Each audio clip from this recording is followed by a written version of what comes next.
말씀 누가복음 6장 6절에서 11절까지 말씀을 가지고 하나님의 능력을 경험한 사람, 오른손 마른 사람, 이 같은 제목으로 하나님의 말씀을 증거하도록 하겠습니다.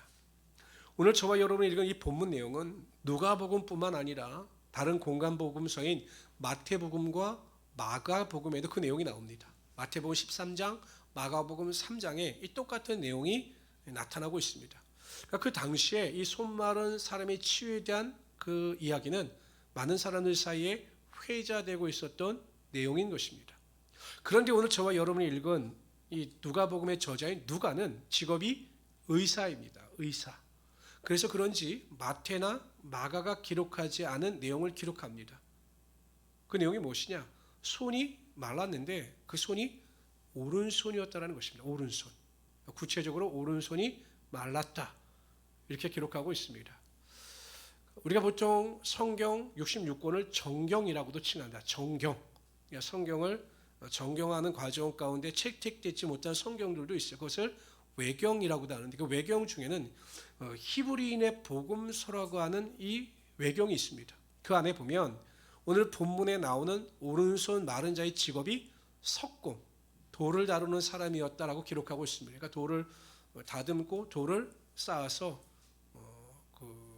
담을 만들거나 다른 것을 세워난 석공이었다는 것입니다. 그러니까 여러분 석공인데 오른손잡이의 오른손이 말라버렸으니 일을 할 수도 없고 직업을 가질 수도 없으니 그 생계가 막막한 것은 당연한 일이었습니다. 손이 말랐다라고 하는 것은 혈액순환이 원활히 되지 않아서 손이 마비되었다 이렇게 해석을 하는데 제가 보기엔 아마 뇌경색에 의한 마비가 오지 않았나, 그래서 후천적 장애가 오지 않았나 그렇게 생각을 합니다. 그럼 절대 절망이죠. 직업도 잃었죠. 수입도 잃었죠. 모든 것이 절망입니다. 그런데 여러분 보세요. 오늘 그가 예수 그리스도를 통해서 하나님의 능력을 경험함으로 마비된 손이 정상으로 돌아오며 하나님의 능력을 경험하고 있다는 것입니다.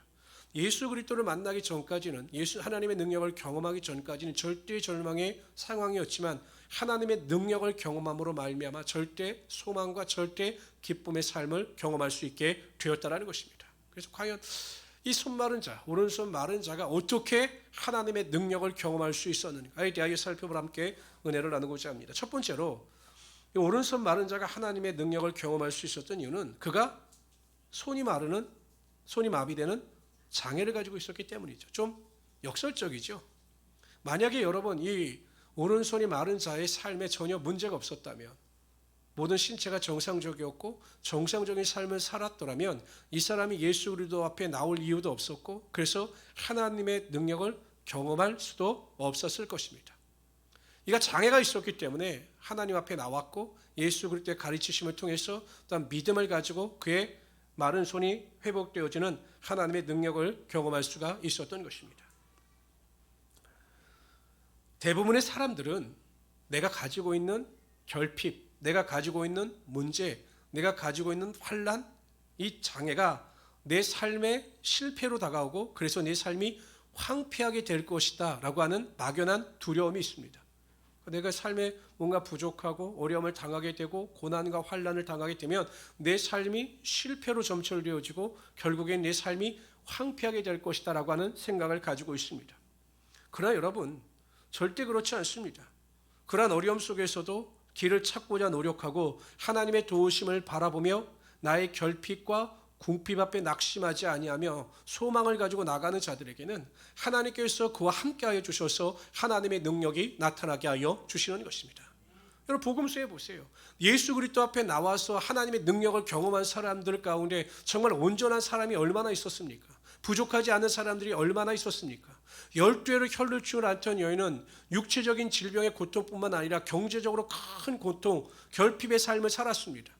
그렇기 때문에 예수 그리스도 앞에 믿음으로 나와 예수 그리스도의 옷깃을 만질 때 병고침의 역사뿐만 아니라 구원의 축복을 얻을 수가 있었던 것입니다. 성경에 나오는 앞을 보지 못하는 맹인들, 바디메오, 귀신 들린 아들의 아버지, 또한 모든 자들이, 나병 걸린 자들 모든 자들이 다 인생의 결핍, 문제, 고난, 환난을 가지고 있었기 때문에 그 고난과 환난을 통해서 하나님의 능력을 경험할 수가 있었던 것입니다. 성도들은 얼핏 그렇게 고난이 없었으면 좋겠다, 환난이 없었으면 좋겠다, 나의 삶에 결핍이 없었으면 좋겠다라고 생각하지만 절대로 그것이 축복이 아닌 것은 그러한 자의 삶에는 하나님의 능력이 결코 나타나지 않는다라는 것입니다. 제가 이번 주에 어느 큰 대형교회 목사님을 만나서 식사를 하면서 이야기를 나눴습니다. 여러 가지 이제 일이 있어서. 근데 그 교회가 건축을 하면서 큰 빚을 졌어요.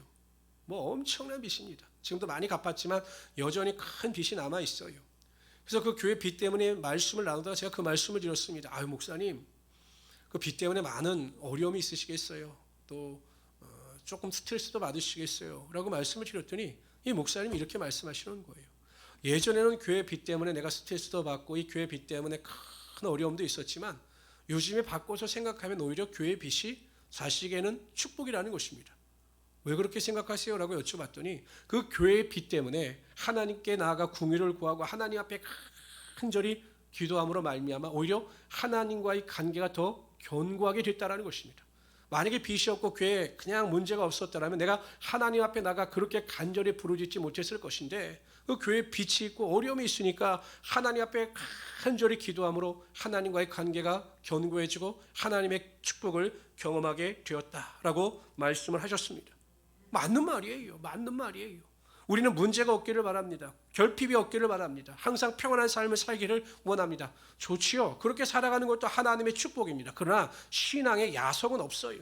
제가 목회를 해보니까 문제가 없는 사람은 기도하지 않아요. 문제가 없는 사람은 간절함이 없습니다.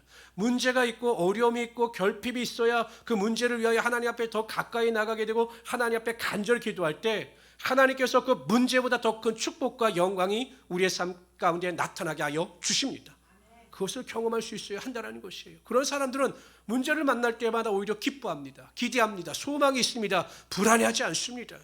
저는 우리 모든 성도님들이 삶에 다가오는 결핍이나 어려움이나 고난이나 장애나 문제 앞에서 낙심하고 원망하고 불평하고 믿음 없는 자와 같이 살아가지 마시고 이 일을 통해서 하나님의 능력이 나타나심을 믿으며 고백하며 승리할 수 있는 하나님의 귀한 성도들이 되시기를 주님의 이름으로 축원합니다.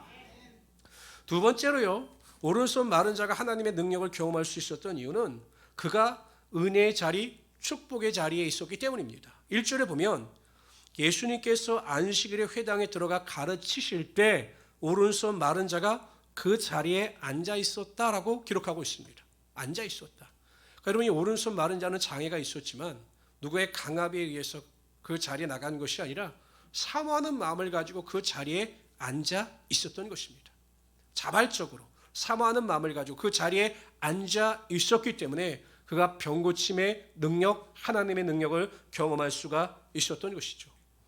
내가 장애가 있었어요, 그 사람이. 그런데 그 은혜의 자리에 나가지 않았더라면, 예수님의 가르치심의 자리에 나가지 않았더라면 그는 평생 장애를 안고 살아갈 수밖에 없었던 것입니다. 그런데 그 자리에 나가니 병고침의 역사가 나타나게 되었던 거죠.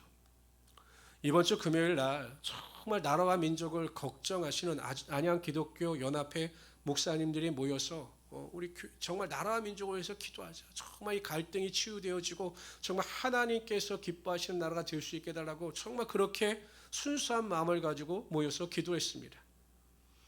그런데 그 기독교 연합회에서 제게 부탁을 했어요. 어떤 부탁이냐면 목사님이 순복음교회 목사님이신데 정말 뜨겁게 순복음이 기도하니 그 기도회를 좀 뜨겁게 인도해 달라는 것입니다. 그 전에는 이제 장로교 쪽에서 인도를 하다 보니 좀 기도회가 형식적으로 치우쳤는데 정말 하나님을 의지하고 성령을 사모하는 그 기도회가 될 수 있도록 저에게 부탁을 했습니다.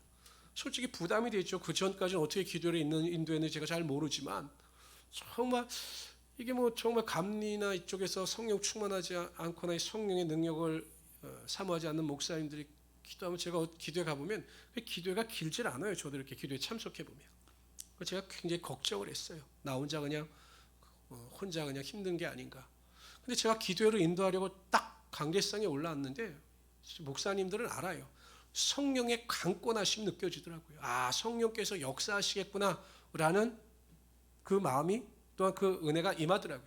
여러분, 제가 기도했는데 정말 불같은 성령이 임했습니다. 그 목사님들 한 분 한 분이 눈물을 흘리며 나라와 민족을 위하여 기도하는데 또한 대표 기도하는 분들도 성령의 능력을 통해서 의지하는데 다 기도회가 끝나고 하시는 말씀이 성령의 역사하심의 능력을 경험했다. 기도회를 통해서 하나님께서 함께 하심을 경험했다라고 간증들을 하셨습니다.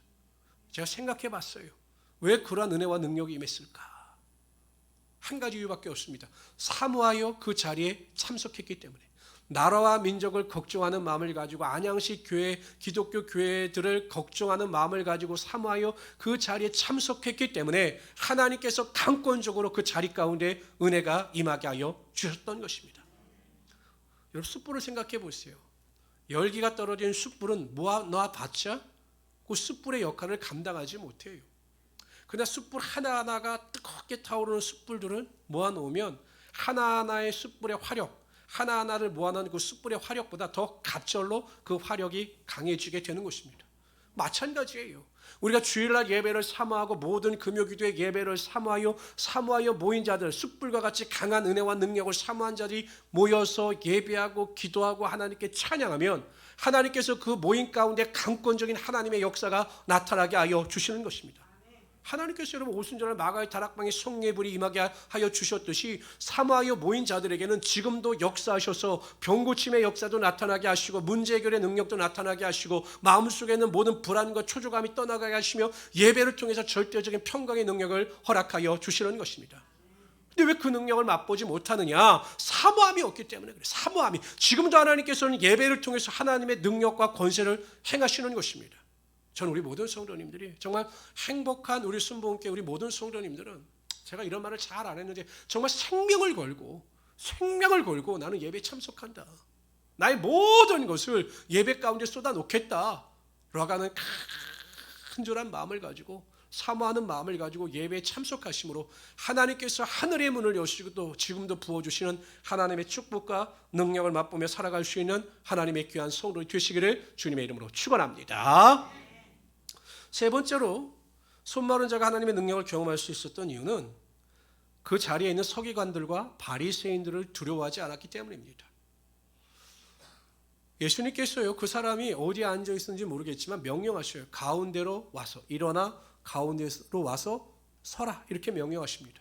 참 부담스럽죠. 사람들의 이목이 집중되는 자리입니다. 더군다나 그 자리에는 서기관들과 바리새인들이 있었습니다. 이 서기관들과 바리새인들은 예수님께서 안식일의 병을 고치신다라고 하는 이야기를 듣고 율법을 어기는 자로 고소할 목적으로 그 자리에 참석한 것입니다.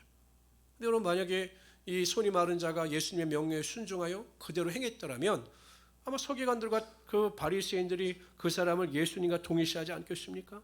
그래서 사회적으로 그에게 핍박을 가하고 그에게 위해를 가할 수도 있습니다. 충분히 손이 마른 자가 의식하고 두려워할 수가 있어요. 그런데 이 손이 마른 자, 오른손이 마른 자는 그 바리새인들과 서기관들을 두려워하지 않고 예수님께 집중하며 예수님의 명령에 순종했던 것입니다. 우리가 성경을 살펴보다 보면 막연한 두려움, 하나님의 말씀보다 환경에 앞들여 가지는 그 두려움 때문에 그 삶이 실패로 돌아갔던 그 사람들의 이야기를 우리가 무수히 볼 수가 있어요. 여러분 가나안 땅을 정탐하고 들어왔던 10 정탐꾼들, 하나님의 약속 그 땅을 내게 주었다라고 하는 하나님의 약속의 말씀이 있음에도 불구하고 그 안악 자손 견관성을 보고 두려워하여 원망 불평하다가 백성들과 함께 다 광야에서 멸망을 당하고 말았습니다. 사울 왕과 이스라엘 백성들이 블레셋과의 전쟁에 나아갔을 때 그 골리앗의 위엄을 보고 두려워하다가 싸움조차 하지 못함으로 하나님의 능력을 경험하지 못했습니다. 이 두려움 때문에 인생의 큰 고통과 좌절을 겪은 사람들에 대한 이야기가 성경에 무수히 나와요. 또 반대로 두려움을 이김으로 말미암아 하나님의 능력을 경험한 사람들의 이야기도 나옵니다. 대표적인 이야기가 회당장 야이로입니다. 자신의 딸의 병으로 인해서 예수님 앞에 나아가 모든 것을 내려놓고 예수님의 궁일하심, 병고침을 구합니다. 그랬더니 예수님께서 가자, 내가 그 병을 고쳐주겠다라고 말씀하시고 앞장서서 가셔요. 그런데 중간에 소식이 들려왔는데 그 딸이 죽었다라는 것입니다. 그래서 예수님이 오실 필요가 없다. 죽었으니 예수님이 오셔도 소용이 없다. 이렇게 전갈이 온 것입니다. 그 순간 이 야이로가 두려웠어요. 내 딸이 죽었구나. 절망과 두려움이 엄습했습니다. 예수님께서 그 모습을 보셨습니다. 두려움에 사로잡혀 있구나. 그래서 예수님께서 회당장 야이로에게 이렇게 말씀하셔요. 두려워하지 말고 믿기만 하라. 그리하면 내 딸이 구원을 얻으리라. 두려워하지 말고 믿기만 하면, 내가 그를 살릴 것을 믿기만 하면 내 딸이 살아날 것이다. 이렇게 선포하셔요. 그 순간 회당장 야이로가 두려움을 떨쳐버립니다. 그리고 예수님의 앞서서 자신의 집으로 향하여 걸어갑니다.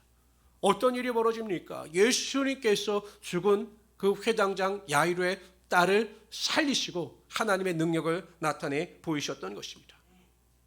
저는 성도들과 대화하다 보면 그냥 매일 평안 가운데 살아가다 갑자기 문제를 만나면 두려움 가운데 휩싸여서 잠도 이루지 못하고 낙심하고 절망하는 분들을 많이 봐요.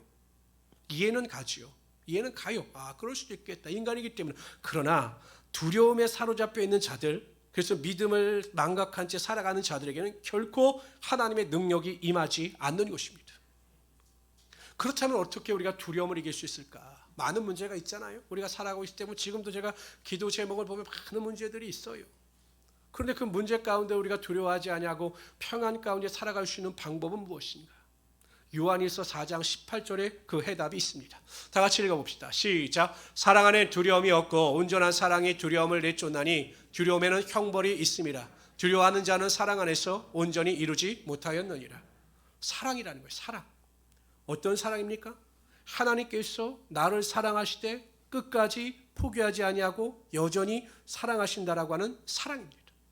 하나님께서 나를 사랑하신다라고 하는 그 사랑을 믿고 확신하면 우리의 마음 가운데 두려움이 떠나가게 되어 있습니다.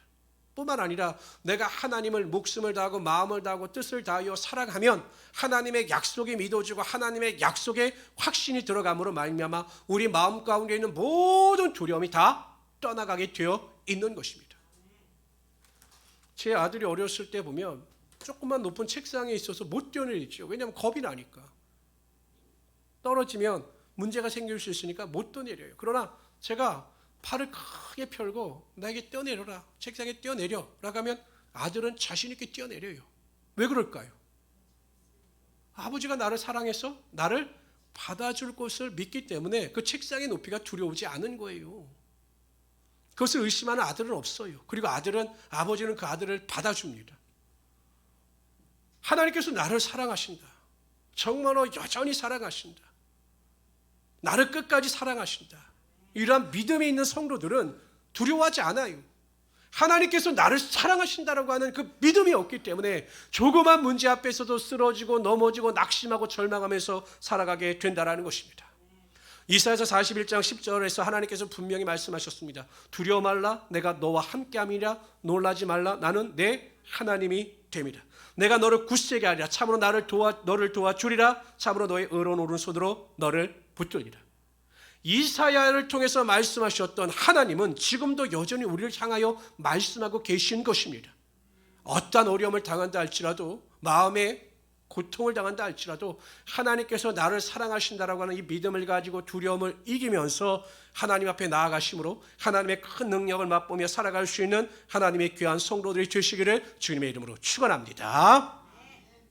네 번째로요, 오른손이 마른 사람이 하나님의 능력을 경험할 수 있었던 이유는 자신의 문제를 예수 그리스도 앞에 내어놓았기 때문이에요. 여러분, 예수님께서 마지막에 이렇게 말씀하셔요. 내 손을 내밀라. 가운데 서라. 그리고 내 손을 내밀라. 예수님께서 그 오른손 마른 자의 장애를 모르실 리가 없어요. 예수님은 전지전능하신 하나님이셨기 때문에 그 사람이 오른손이 마르는 장애를 가지고 있다는 사실을 그가 앉아 있을 때부터 알고 계셨습니다. 그런데 왜 굳이 가운데 서게 하시고 그에게 내 오른손을 내밀라라고 명령하셨을까요? 우리가 두 가지를 추론해 볼 수 있습니다. 첫 번째는 그 자리에 있는 서기관들과 바리새인들, 그리고 믿음이 연약한 자들을 위해서 그렇게 하신 거예요. 예수 앞에 나오면 예수께서 모든 병을 고치신다. 안식일에도 예수님은 궁일한 마음을 가지시고 약한 자들의 병을 고치시는 하나님이 되신다. 이 전지전능하심을 나타내 보이시기 위하여 그렇게 하신 겁니다. 두 번째는 손 마른 자의 입장에서 보면 예수님께서 그에게 요구하신 이유는 너의 모든 약함과 너의 모든 부족함을 내 앞에 다 내어놓고 기도하면 내가 그 약함과 그의 모든 부족함을 다 채워줄 것이다 라는 것을 알려주시기 위하여 네가 직접 내 약점을 나에게 나타내 보이라, 사람들에게 나타내 보여라, 이렇게 말씀하고 있는 것입니다. 우리는 우리의 삶에 문제가 있거나 우리의 삶에 결핍이 있으면 자꾸 감추려고 합니다. 드러내지 않게 하려고 합니다. 어떤 경우에는 목사님에게도 말을 하지 않는 경우가 있습니다. 그리고 속으로 끙끙 앓습니다. 하나님 앞에도 기도하지 않죠. 그럼 절대 문제 해결은 나타나지 않아요. 어느 권사님 한 분이 목사님께 상담을 신청했습니다. 목사님과 상담을 하였습니다. 그 상담의 내용은 이래요. 그 목사님에게는 그 딸이 하나 있었는데, 아들하고 딸이 있어. 그 딸이 굉장히 모범생이었습니다. 공부도 잘하고 좋은 직장 다니다 좋은 남편을 만나서 결혼을 했어요. 그리고 자녀도 출산했습니다. 그래서 항상 이 딸은 그 권사님의 자랑이었고 성도들에게 모범이었습니다. 항상 그 딸을 생각할 때마다 권사님이 흐뭇했어요. 그리고 사람들에게 자기 딸을 자랑을 했습니다. 성도들은 그걸 인정했어요. 그런데 사연을 들어본 즉 그 딸이 얼마 전에 이혼을 했다는 것입니다. 그리고 지금 친정에 와 있는 거예요. 그 손 태어난 아이를 데리고. 그 권사님은 그게 너무나 부끄러웠던 겁니다. 누구에게 말을 못하는 거예요. 속으로 끙끙 앓았던 것입니다. 더 이상 견딜 수가 없어 목사님께 나와 그 딸의 이야기를 하면서 엉엉 울었습니다. 목사님도 그 권사님과 같이 울었어요. 왜냐하면 너무나 얼마나 고통스러웠을까, 얼마나 무너지는 아픔을 경험했을까. 그렇게 자랑하고 그렇게 믿었던 딸이 그렇게 결혼 생활이 무너지고 어렵게 되니 얼마나 힘들까. 이것 때문에 목사님도 같이 우셨다고 합니다. 그러고 나서 목사님과 권사님에게 이렇게 말씀하셨대요. 권사님의 딸의 이야기를 드러내지 못하고 가슴 아파하던 것을 생각하면 저도 마음이 너무 아파요. 우리 권사님이 얼마나 힘드셨을까. 저도 마음이 무척 아파요. 근데 여러분, 권사님 생각해 보세요. 하나님도 얼마나 아프셨을까요? 하나님은 우리 권사님의 모든 처지를 공감하시고 그 아파하시는 것을 다 공감하시기 때문에 하나님도 그 마음이 아프셨을 겁니다. 하나님께서 권사님이 그 아픔을 있는 그대로 하나님 앞에 아뢰일 때 반드시 하나님께서 그 권사님을 통해서 하나님의 놀라운 일을 행하실 것입니다. 그러므로 앞으로 슬퍼하지 마시고 낙심하지 마시고 있는 그대로 하나님 앞에 궁일하심을 구하시기 바랍니다 라고 상담을 끝마치셨다고 합니다. 우리가 이 세상을 살아갈 때 참 우린 나약하죠. 가정생활이나 무슨 직장생활 할 때 우린 참 나약합니다. 내 약점을 드러내기가 굉장히 싫어요. 누군가 내 약점을 지적하면 굉장히 좀 힘이 듭니다. 그러나 하나님 앞에서조차 우리의 약점을 감추거나 숨길 필요는 없다라는 것입니다.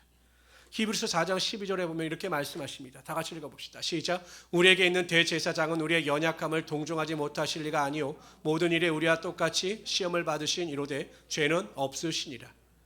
우리의 연약함을 동정하시는 분이에요. 예수님은 항상 우리가 연약하고 부족할 때마다 우리의 결핍을 가지고 나와 기도할 때마다 우리의 연약함을 채우지 아니하시고 우리의 모든 연약함을 책망하지 아니하십니다. 있는 그대로 받아주시고 우리와 같이 아파하시며 우리가 눈물을 흘리며 기도할 때 그 기도 가운데 반드시 응답하여 주시는 것입니다. 눈물을 흘리며 씨를 뿌리는 자가 기쁨으로 단을 거두리로다. 우리의 연약함을 있는 모습 그대로 아파하지만 하나님을 의지하여 기도하는 자들에게 우리의 결핍 때문에 나의 삶에 고통이 다가오지만 여전히 그 믿음 안에서 기도하는 자에게 반드시 하나님께서 그 기도 가운데 응답하여 주시고 우리의 결핍이 변하여 우리의 약점이 변하여 하나님의 능력이 되게 하여 주실 것입니다. 그래서 우리 성도님들은 내가 가지고 있는 약점이나 부족함을 부끄러워하지 마시고 하나님 앞에 간절히 기도하고 하나님 앞에 부르짖어 간구하심으로 그 약함이 강함으로 변화되는 하나님의 능력을 경험하시기를 주님의 이름으로 축원합니다. 오른손이 마름으로 직업을 잃고 절망 가운데 살아가던 그 병자가 예수님을 만남으로 인생이 완전히 바뀝니다. 여러분 결국 우리의 인생의 해답은 예수님께 있는 거예요. 지금 오미크론으로 인해서 다들 죽겠다고 난리죠. 소상공인들도 그렇고 자영업자들도 그렇고 다 난리가 났습니다. 많은 절망 가운데 빠져 있습니다. 또 어떤 사람들은 병의 문제로 인하여 절망 가운데 빠져 있고 가정의 문제로 절망 가운데 빠져 있는 자들도 있습니다. 이 절망의 문제를 해결할 수 있는 분은 오직 예수 그리스도 한 분뿐이십니다. 여러분들이 어떤 상황 가운데 있다 할지라도요, 항상 믿음을 가지고 이 오른손 마른 자와 같이 믿음의 결단을 가지고 하나님 앞에 나와 믿음으로 기도하며 살아가시길 바랍니다. 그러기 위해서 여러분, 내가 가지고 있는 약함, 결핍, 그것 때문에 원망하고 불평하지 마십시오. 나는 왜 그럴까? 나는 다른 사람과 비교해서 왜 이게 없을까? 뭐 이런 거 결핍 때문에 원망하고 불평하지 마십시오. 오히려 문제가 있고 결핍이 있는 것을 감사하십시오. 그리고 하나님 앞에 나가 맡기십시오. 그러면 하나님께서 여러분들을 통해서 풍성함의 축복이 반드시 나타나게 하여 주시는 것입니다. 두 번째, 사모하는 마음을 가지고 모이게 힘쓰십시오. 정말 이제는 결단하고, 이제 코로나가 제가 보기엔 오미크론이 이제 일상화되었습니다. 감기처럼 된 것 같아요. 이제 두려워하지 마시고 2020년도에는 내가 죽으면 죽으라는 결단을 가지고 사모하는 마음을 가지고 모여서 힘쓰고 예비하며 하나님께 기도할 수 있는 우리 성도들이 되시기를 주님의 이름으로 축원합니다. 세 번째로요, 환경이나 조건 두려워하지 마세요. 사람을 두려워하지 마세요. 어떤 환경 가운데 있다 할지라도 하나님께서 나를 반드시 사랑하여 주심으로 환경이 변하여 복이 되게 하여 주신다라고 하는 믿음을 가지고 담대함 가운데 승리하며 살아갈 수 있는 우리 성도들이 되시기를 주님의 이름으로 축원합니다. 성도들 가운데 보면 딱 얼굴을 보면 티가 나는 분들이 있어요. 아이고, 또 문제가 있구나, 또 어려움이 있구나. 이게 얼굴에 딱 쓰여져 있는 분들이 있어요. 그러지 말라라는 거예요. 항상 두려움 가운데 임재하시는 그 하나님의 사랑을 믿으시고 담대한 가운데 입술로 고백하고 신하며 살아가시기를 바랍니다. 나의 약함을 숨기지 마세요. 부끄러워하지 마세요. 하나님 앞에 다 내면 하나님께서 강함으로 변화시켜 주시고 능력이 임하게 하여 주실 것입니다. 우리 2022년도에는 행복한 우리 순복음교회 성도들은 매일 예배를 통해서, 매일 가정생활 가운데 말씀을 통해서 하나님의 능력을 경험하며 하나님의 축복 속에 살아갈 수 있는 하나님의 귀한 성도들이 되시기를 주님의 이름으로 축원합니다.